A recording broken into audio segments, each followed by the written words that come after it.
आवडता विषय, कारण की आपण जर लाईफ मध्ये काही अचीव्ह केलं ना तर आपल्याला ते सांगण्यासाठी खूप काही असतं.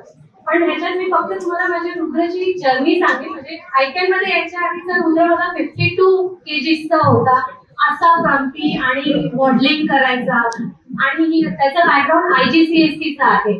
सो त्यांचं फार फॅन्सी असतं की AC रूम्स आणि टीचर्स फक्त चांगलं सांगणार की बाबा तुमचा मुलगा खूप छान आहे, हे आहे ते. आणि आम्ही पॅरेंट्स असे होतो की टीचरला जाऊन सांगायचं बाबा माझ्या मुलाचं काय चांगलं नाही ते सांगा, किती चांगलं आहे तो आम्हाला पण माहिती आहे. तिथून जेव्हा माझा मुलगा इथे आला त्याला तर कल्चरल शॉक होता. म्हणजे आम्ही 18 ऑगस्टला ऑफलाईन क्लास स्टार्ट केला. त्याच्या आधी 16 ऑगस्टला आम्ही ऑनलाईन साठी बसलो आणि त्याला मराठी, त्याचा आणि माझा थोडा प्रॉब्लेम आहे की मराठी शब्द आम्हाला समजायला थोडा वेळ लागतो. म्हणजे कळत सुद्धा नाही त्याला. तर आता तिकडे गेल्यावर तो भोजपुरी शिकला. म्हणजे जो मुलगा ते अर्जित सिंगची गाणी बोलायचं ते भोजपुरी गाणी डान्स करतो. असा म्हणजे तो बदल आहे. पण आयकॅन मध्ये आला तेव्हा सीमा मॅमने त्याला जमिनीवर उतरवलं. ना फॅन्सी कंपस बॉक्स, ना फॅन्सी बॉटल्स, ना फॅन्सी आहे. पण तेव्हा तो म्हणाला मम्मा मला हे सगळं तर घेतलंच नाही का नाही. मग त्याला मॅमने जेव्हा म्हटलं सांगितलं की आपण सगळ्यांनी सेम आहोत, ह्यासाठी तुम्हाला असं राहावं लागेल. इनिशियली त्याला जरा वेगळं वाटलं.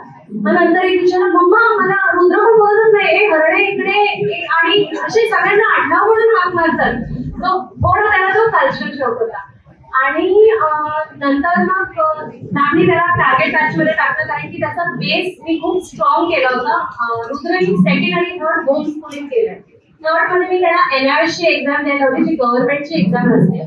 आणि सेकंड थर्ड त्यांचा कोविड होता. मला ऑनलाईन वरती विश्वास अजिबात नाही, म्हणून मी स्वतः त्याचं मॅथ्स घ्यायची, स्वतः इंग्लिश घ्यायची आणि तेव्हा त्याचं स्ट्रॉंग झालेलं. पण कसं झालं तो जेव्हा तिकडून आला तर थोडी त्याची हवा होती की हा मला कळतं, हा मला हे कळतं. मॅमने त्याला जमिनीवर व्यवस्थित उतरवलं की तुला जरी येतं तरी मी सांगते ते तसंच झालं पाहिजे.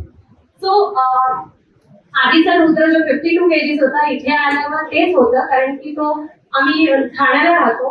पण ठाण्याला आम्हाला जेव्हा जाणवलं की ऑनलाईन आम्हाला नाही जमत आहे तर आम्ही दोघं एका रात्री बसलो आणि विचार केला की नाही चलो जाऊया आपण ऑफलाईनला. मग मी रात्रीच निघाली ठाण्याला. माझे हजबंड 5 महिने तिथे होते. आम्ही इथे माझ्या आईकडे मुंबईला राहायची. तिथून तो रोज ओलाने यायचा, अजिबात नाही बस बीस काही नाही, ओलाने यायचा, एकटा यायचा आणि एकटा जायचा. मला आयकॅननी खूप हेल्प केली. म्हणजे मीना मॅम, सीमा मॅम, जी कॅब यायची त्याला मी सांगायची मॅम हा नंबर आहे प्लीज त्याला बसवून द्या त्याच्यात. तर असाही सपोर्ट मिळाला. म्हणजे नुसता अभ्यास नाही किंवा नुसतं गायडन्स नाही, पण हे सुद्धा म्हणजे त्यांनी केलं म्हणून मी त्याला एकटं तरी पाठवू शकते. आणि ही जर्नी आमची जी 18 ऑगस्टला चालू झाली.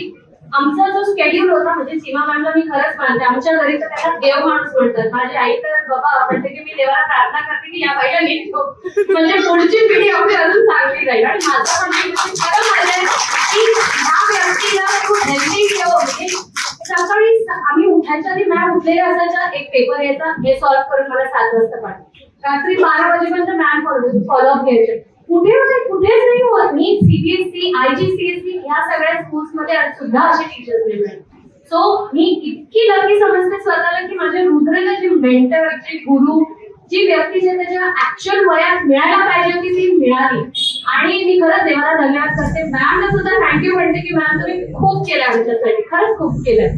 सो मी तुम्हाला सगळ्यांना एक सांगेन की ह्याच्यानंतर जेव्हा रुद्र आयकॅनला गेला त्याला खूप रॅगिंग झाली. स्पष्ट सांगेन मी, अजिबात मी फॅन्सी नाही सांगणार की शाळेमध्ये त्रास देऊ, पण म्हणजे इतकी वेळ आली की आम्ही स्वतः काउन्सिलिंग सुद्धा घेतली.